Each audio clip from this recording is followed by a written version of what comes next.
নাসরুল্লাহর হত্যার প্রতিশোধ নিতে ইসরায়েলের উপর হামলা চালানো হয়েছে। ইরানের ফার্স নিউজ এজেন্সি জানিয়েছে, আইআরজিসি বলেছে ইসরায়েলের উপর ক্ষেপণাস্ত্র হামলাটি গত সপ্তাহে হিজবুল্লাহ প্রধান হাসান নাসরুল্লাহ এবং এ বছরের শুরুর দিকে হামাস নেতা ইসমাইল হানিয়ার হত্যার জবাব।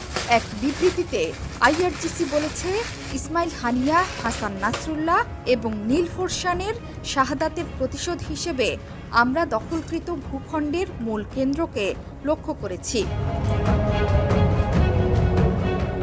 জাতিসংঘে নিযুক্ত ইরানের মেহরান ইঙ্গিত দিয়েছে যে ইসরায়েলের উপর তাদের ক্ষেপণাস্ত্র হামলা সমাপ্ত হয়েছে। এতে ইসরায়েলি সরকারকে পাল্টা হামলা থেকে বিরত থাকার হুঁশিয়ারি দেওয়া হয়েছে। মার্কিন প্রেসিডেন্ট জো বাইডেন বলেছেন, ইরানি ক্ষেপণাস্ত্র হামলা থেকে ইসরায়েলকে রক্ষায় সহায়তা করতে এবং অঞ্চলে মোতায়েনে মার্কিন সেনাদের সুরক্ষিত